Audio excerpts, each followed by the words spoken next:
Bismillahirrahmanirrahim. Assalamualaikum warahmatullahi wabarakatuh. Salam dan bahagia. Perkenalkan, nama saya Ahmad Syauki Hidayatullah, SPDI MPD.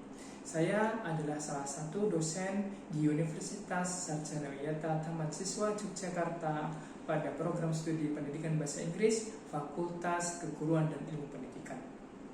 Pada kesempatan kali ini, izinkan saya menyampaikan pernyataan diri dosen dalam unjuk kerja Tridharma Perguruan Tinggi atau PDD UKTPT dalam bidang pengajaran. Salah satu mata kuliah yang saya ampu adalah mata kuliah Agama Islam. Mata kuliah Agama Islam adalah mata kuliah wajib universitas yang memiliki bobot nilai 2 SKS. Mata kuliah ini mengajarkan tentang bagaimana mahasiswa mampu memahami nilai-nilai ajaran Islam rahmatan lil alamin, mampu merefleksikan nilai-nilai ajaran Islam rahmatan lil alamin, serta mampu memberikan penalaran kritis tentang bagaimana problematika masyarakat yang terjadi di tengah kehidupan. Dalam perkuliahan agama Islam, kami menggunakan beberapa metode pendekatan, diantaranya studi kasus yang diberikan kepada mahasiswa agar mahasiswa mampu mencermati permasalahan-permasalahan yang ada di masyarakat sekitar. Selain itu juga kami menggunakan pendekatan berupa student center, menjadikan mahasiswa sebagai pusat dalam pembelajaran, dan juga problem based learning sebagai metode kami dalam memberikan pengalaman-pengalaman kepada mahasiswa untuk turun ke lapangan, mencerna dan memahami tentang bagaimana pengimplementasian Islam rahmatan lil alamin. Adapun CPL pada mata kuliah pendidikan agama Islam, yaitu berbudi pekerti luhur dan berakhlak mulia berdasarkan nilai-nilai agama, Pancasila dan ajaran mahasiswa.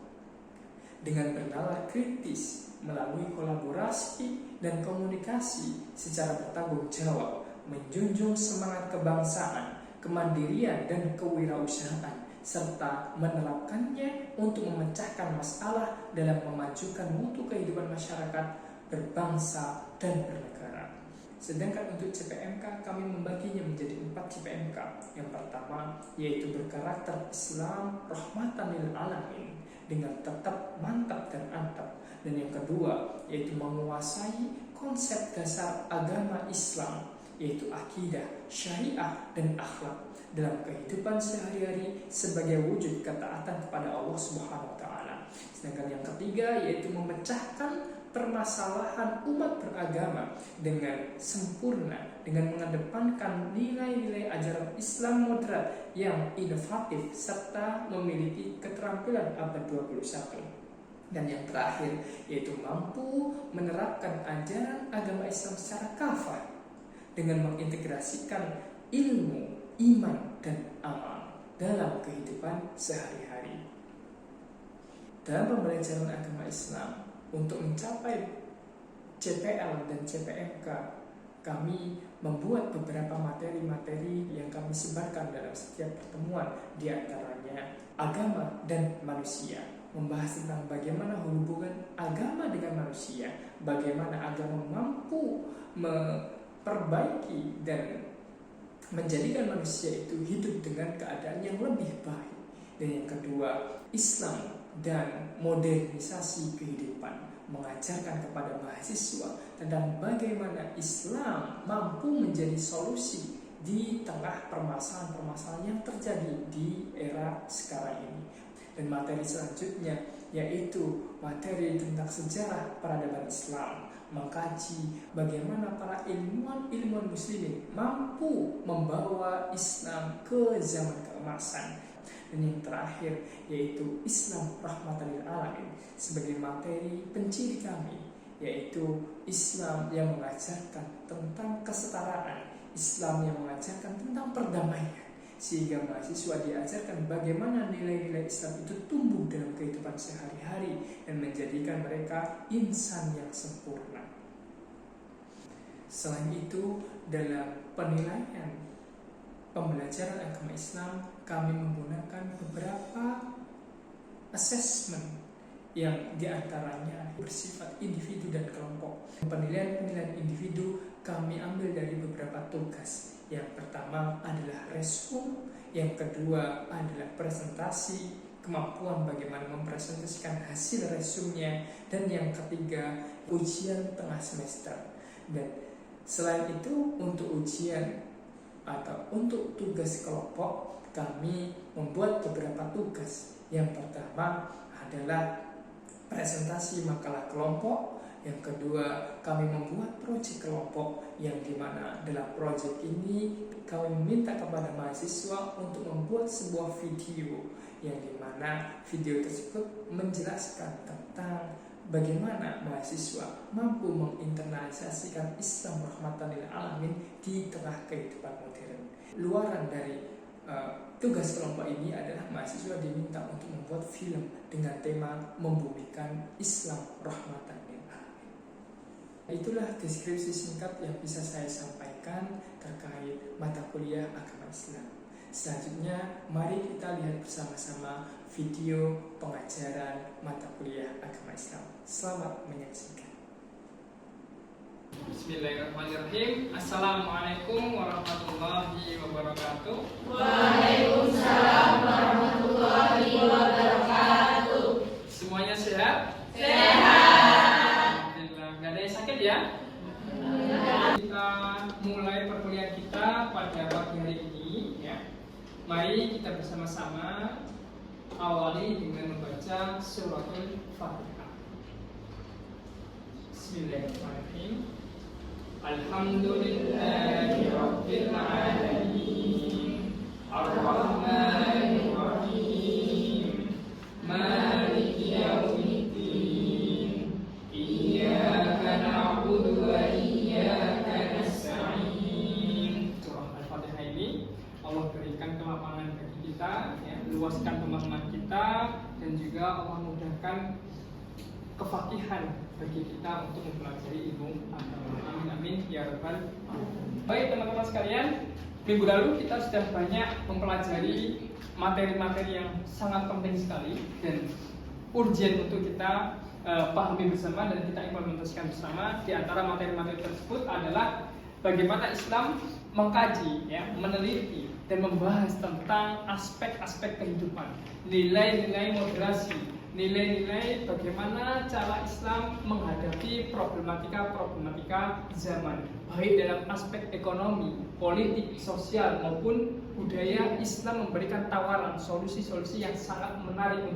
Dan untuk mata kuliah kita, ya, di pertemuan ke-15 ini kita juga akan membahas tentang Islam rahmatan lil alamin, di mana kajian Islam rahmatan lil alamin ini juga menjadi solusi atau menjadi kajian yang sangat penting untuk kita pelajari, sebab Islam rahmatan lil alamin ini model final, ya, final model yang nantinya akan menggambarkan bagaimana sejatinya ajaran agama Islam itu mampu bertahan likulli zamanin wa makanin, bisa bertahan, bisa memberikan solusi kapanpun dan dimanapun kita berada. Itu adalah Islam rahmatan lil alamin, ya, dimana dalam kajian ini, ya, ada beberapa tujuan, ya, tujuan pembelajaran yang dimana dari setiap tujuan ini harus ada, ya, harus dimiliki oleh setiap mahasiswa, ya, memahami konsep Islam sebagai rahmat bagi seluruh alam.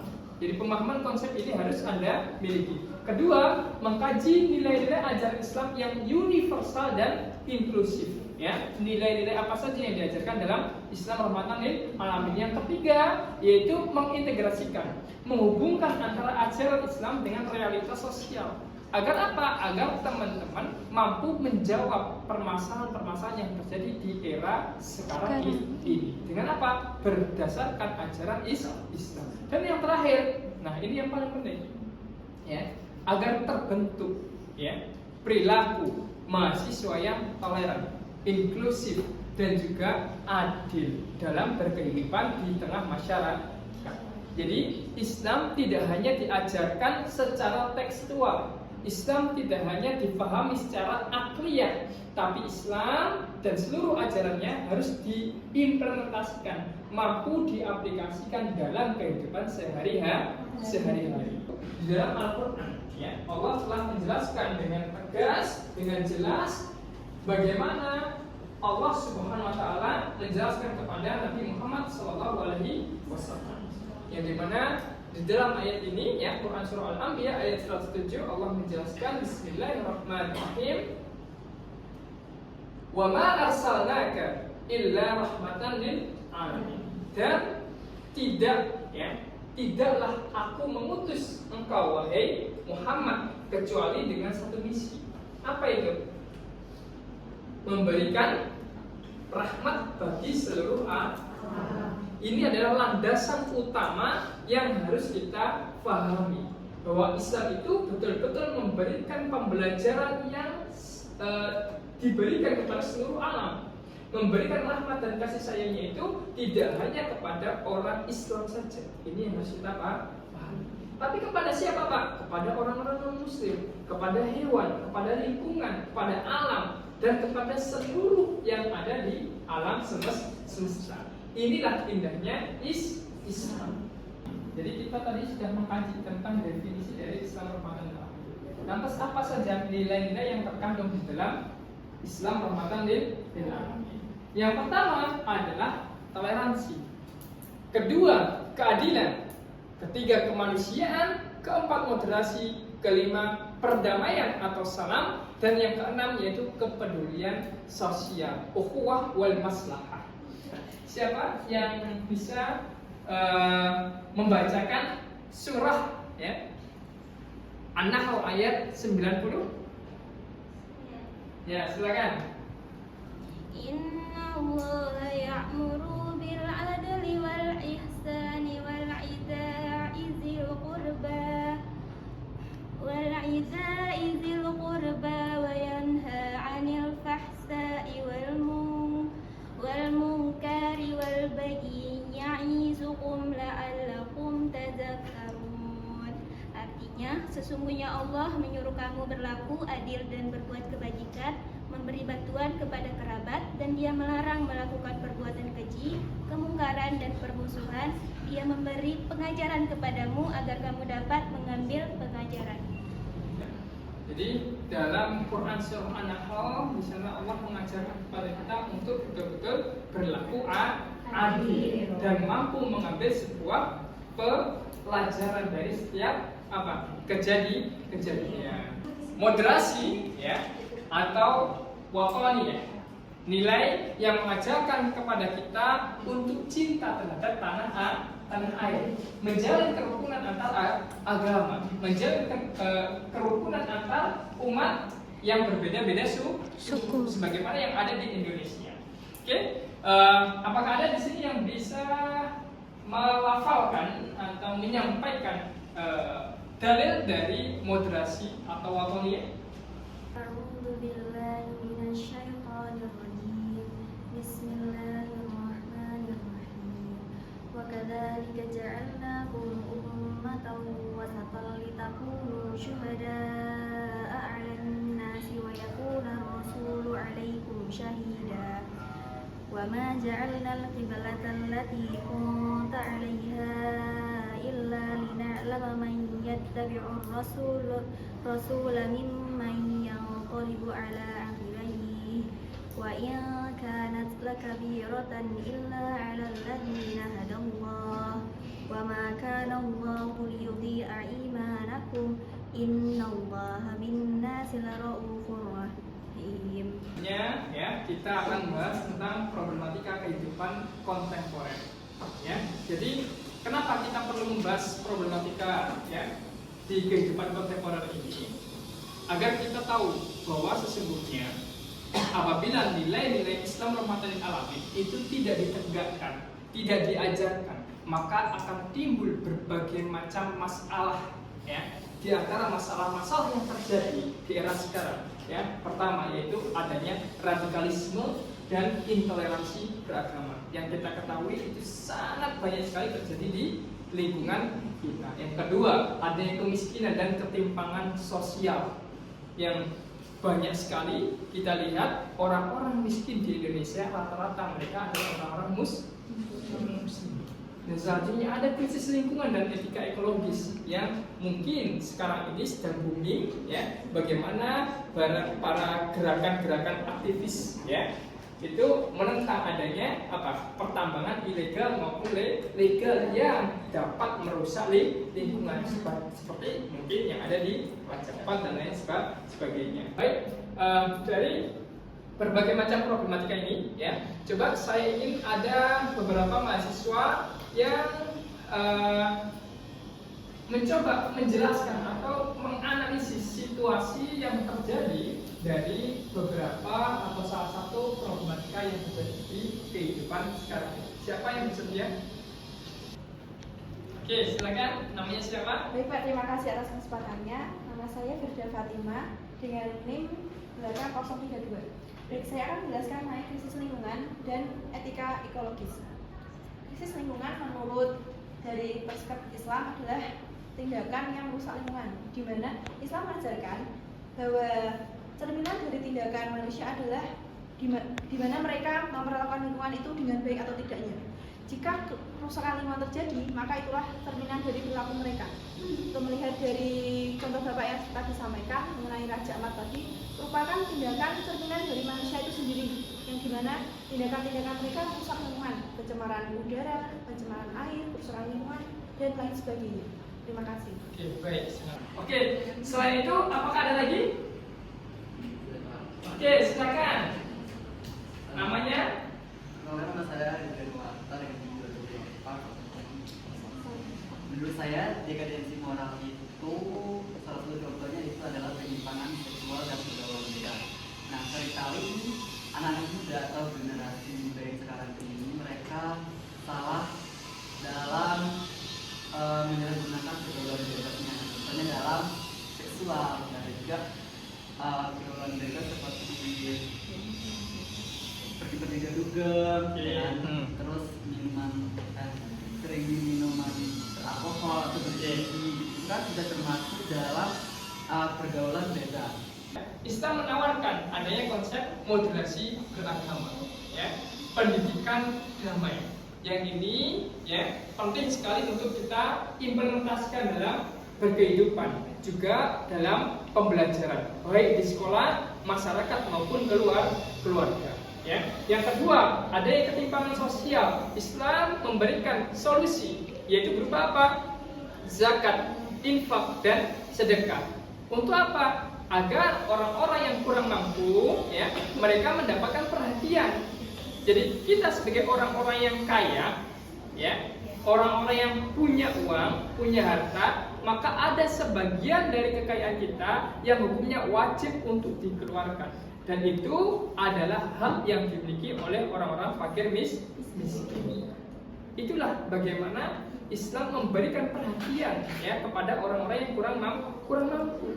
Berbeda dengan sistem kapitalisme, yang dimana yang kaya semakin kaya, yang miskin semakin miskin. Yang keempat, krisis moral, yaitu dengan apa? Implementasi pendidikan akhlak dan keteladanan. Ya, nah keteladanan inilah yang penting sekali untuk dimiliki oleh setiap individu dari kita. Ya, keteladanan ing ngasosun ing madya mangun tuturi Nadayani. Ya, jadi di depan kita harus bisa menjadi seseorang yang memberikan suri tauladan. Dan ini juga diajarkan oleh Rasulullah. Laqad kana lakum fi Rasulillahi uswatun hasanah. Ya, telah ada pada diri Rasulullah uswah hasanah. Jadi ketika kita memberikan sebuah pengajaran atau pendidikan, maka perlu kita pahami dulu bagaimana yang menyampaikan. Ya. Nanti teman-teman ini semuanya menjadi pemimpin, jadi ibu bagi anak-anaknya, jadi bapak dari istri dan anak. Sudahkah memberikan tauladan yang baik? Ketika Anda menjadi guru, sudahkah Anda menjadi tauladan yang baik? Ya, jangan sampai kita melarang anak kita merokok tapi kita sendiri merokok. Ya, kita melarang untuk nggak boleh minum khamar tapi setiap hari minum khamar. Selanjutnya yaitu polarisasi sosial. Maka di sini Islam mengajarkan kita untuk saling menjaga ukhuwah Islamiyah dan ukhuwah wataniyah. Jadi ini adalah berbagai ya solusi yang diajarkan, yang ditawarkan oleh Islam. Nah, setelah ini ya akan ada studi kasus ya, yang dimana akan saya tampilkan beberapa gambar yang nanti saya minta mahasiswa untuk menganalisis isi dari gambar tersebut dan bagaimana pandangan Islam terkait dengan gambar yang ditampilkan. Oke, yang pertama ya, studi kasus pertama ini terkait dengan fenomena dakwah. Ya. Seringkali kita melihat di lingkungan kita, baik di media sosial umum, ya, maupun media sosial yang terafiliasi oleh institusi dan lain sebagainya, atau media sosial pribadi. Ada banyak ya hate speech, ujaran-ujaran kebencian, komentar-komentar yang membawa kepada aksi intoleran, ya, dan itu juga terjadi dewasa ini. Nah, pertanyaannya adalah bagaimana konsep Islam rahmatan lil alamin melihat perilaku tersebut, ya, dakwah dengan cara intoleran, menjelek-jelekkan agama lain. Namun dengan dalil inilah ketegasan Islam dalam berdakwah. Ayo, coba siapa yang ingin menjelaskan? Silakan. Apakah dakwah seperti itu sesuai dengan nilai Islam? Menurut saya tidak sesuai, karena dakwah yang mencaci maki agama lain itu merupakan sikap yang tidak mencerminkan nilai-nilai Islam. Yang ketiga, pertanyaan ketiga, bagaimana pendekatan yang seharusnya digunakan? Kita bisa membuat konten dengan cara memberi nasihat-nasihat yang baik. Oke ya, bagus sekali. Ya, studi kasus kedua, coba Anda lihat di sini ada, ya, kira-kira ini apa? Ini apa ini? Iya, ya. Jadi ini adalah hasil dari tambang, ya. Bagaimana Islam mengajarkan yang seharusnya? Siapa? Ya, silakan. Jadi, kalau seorang pengusaha tambang yang memanfaatkan sumber alam dan meningkatkan perekonomian yang berdalih memberikan solusi atas kemiskinan yang terjadi selama ini dan membuka cukup banyak lapangan pekerjaan, memang membuka lapangan pekerjaan dan memberantas kemiskinan itu suatu tindakan yang mulia di dalam Islam. Tetapi merusak alam dan dengan berlebihan itu tindakan yang tidak diajarkan dalam Islam. Dan seharusnya yang dilakukan oleh seorang pengusaha tambang tersebut adalah menjaga keseimbangan antara ekonomi dan kelestarian lingkungan, Pak. Jadi tidak hanya perusahaan itu memikirkan keuntungan saja, tetapi juga dapat menjaga lingkungan tersebut agar dapat tetap lestari, Pak. Nah, untuk fenomena ketiga, ya, ini juga salah satu kasus yang sampai sekarang ini menghantui kita.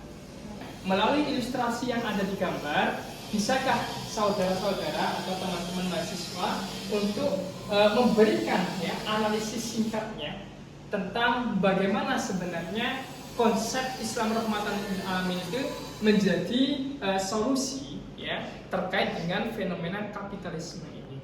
Ya, silakan, siapa yang bisa? Silakan. Sebelumnya terima kasih kepada Bapak karena telah memberikan saya waktu untuk menjawab pertanyaan Bapak.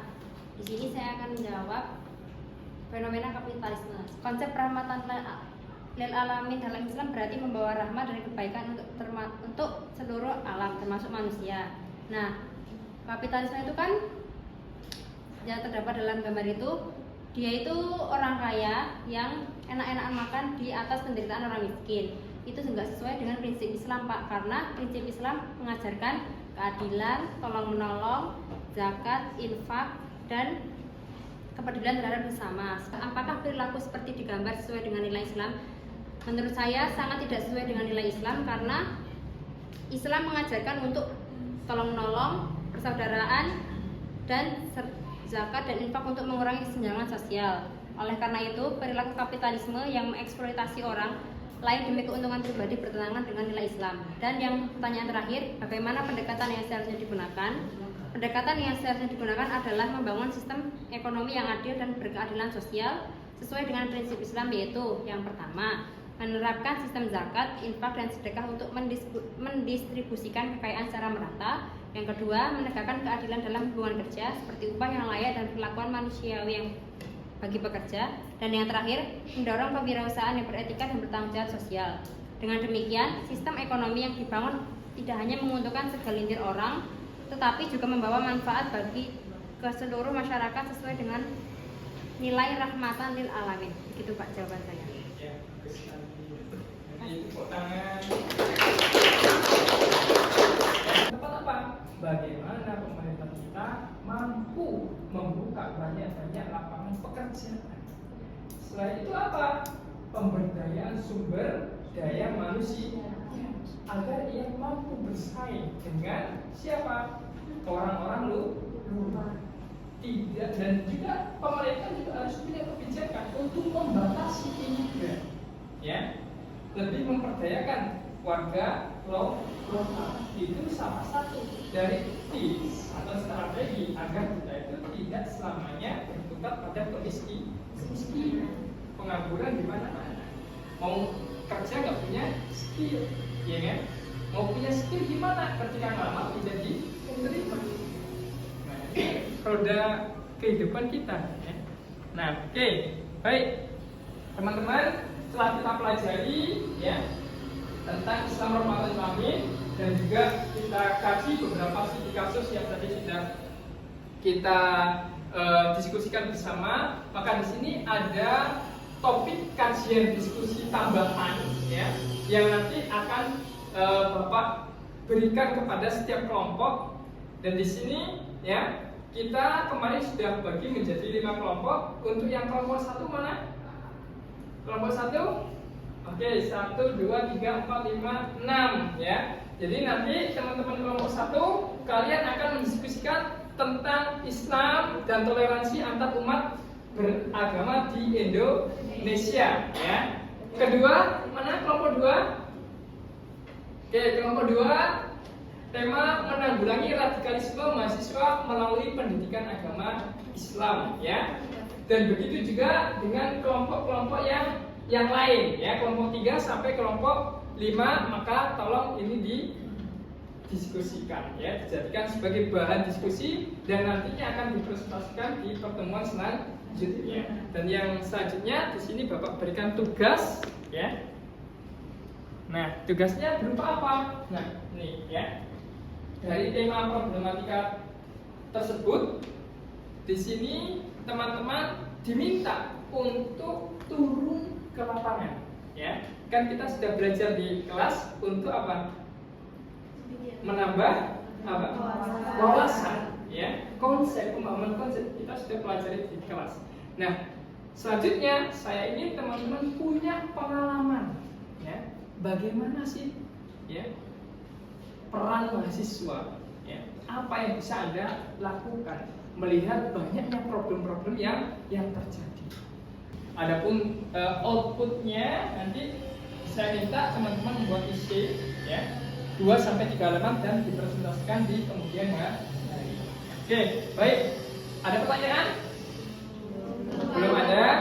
Oke, ya. Insya Allah ini tugasnya bisa teman-teman kumpulkan di sebentar sebagaimana yang tertera di layar slide PowerPoint. Baik, itulah video pengajaran yang bisa saya tampilkan. Semoga bermanfaat. Kurang lebihnya saya mohon maaf sebesar-besarnya. Billahi taufiq wal hidayah wal akhir. Wassalamualaikum warahmatullahi wabarakatuh. Salam.